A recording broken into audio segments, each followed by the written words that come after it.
A reading from the Gospel of Thomas. These are the secret sayings that the living Jesus spoke and Judas Thomas, the twin brother, recorded. And he said, "Whosoever discovers what these sayings mean will not taste death.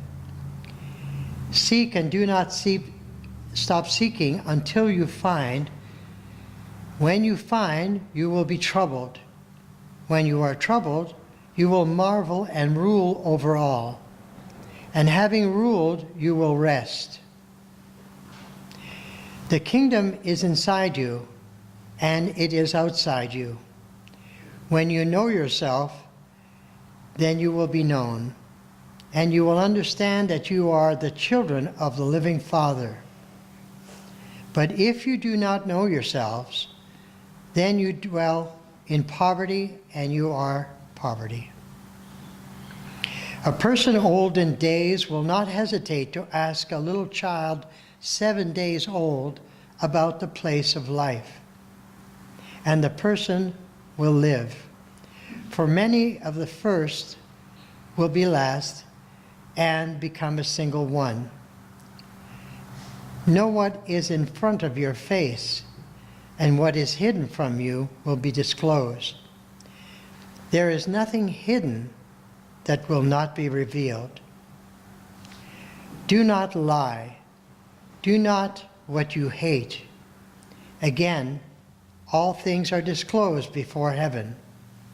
There is nothing hidden that will not be revealed, nothing covered that will not be disclosed.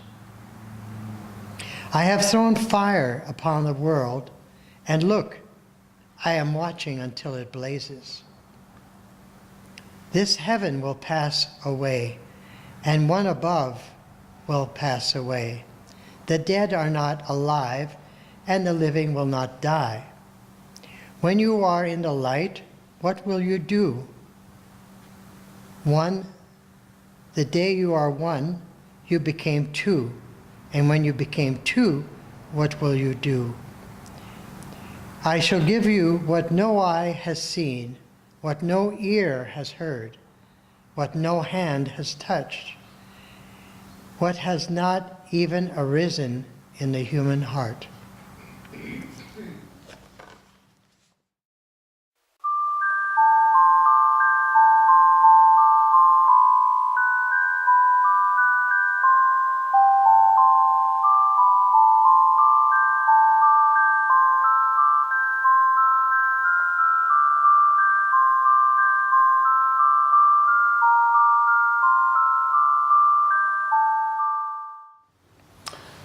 This being the second Saturday after True Easter, the reading is from the book of God's Revelation. And the man climbed up the second mount, the Mount of Copper, a mile above the level of the sea. And the word of prophecy spoke to him again, saying, and this is the second message: 7 cycles of the sun have made 7 earths, each different from the former. Now God makes an 8th and final sun for a new earth unlike any before it. The termination of the 7th cycle ends the hold of darkness and evil, for God's Spirit floods the earth, pouring life-giving light down from heaven. The gates of heaven, which have been closed, are now opened to let the light of God flood the earth for a blessing of blessings. All that is unclean shall pass away from the world by the light of the new Son of righteousness. By the bright rays of the flashing twin sun born of light, the image of God with his word shall rule from heaven the spirits of men and women gathered into a nation of God's people made new. This new people, aided by God's light, shall endure for all time. As an act of love, they shall instruct all peoples of the earth of every nation. There is no peace in the world because the races have abandoned God's way. They have followed the ways of the world, bringing upon themselves great darkness and evil. The world, as issue of darkness, will pass away in time. The world of light is beginning. Let all peoples of the earth know that each is privileged to serve either light or darkness, mortality or immortality."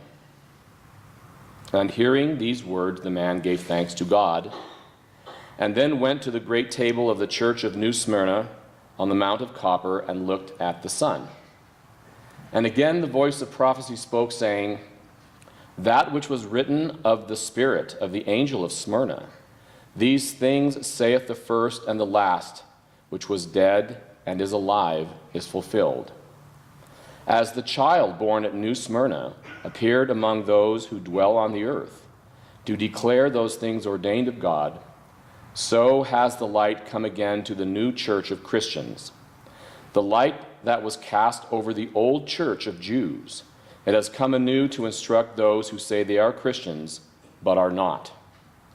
The light of God appears. The image gives life. The word speaks. This was proclaimed by the child of God who was one with the Son of Righteousness. The Second Advent Church is given authority to teach and power to make that authority known to the spirits of all peoples everywhere.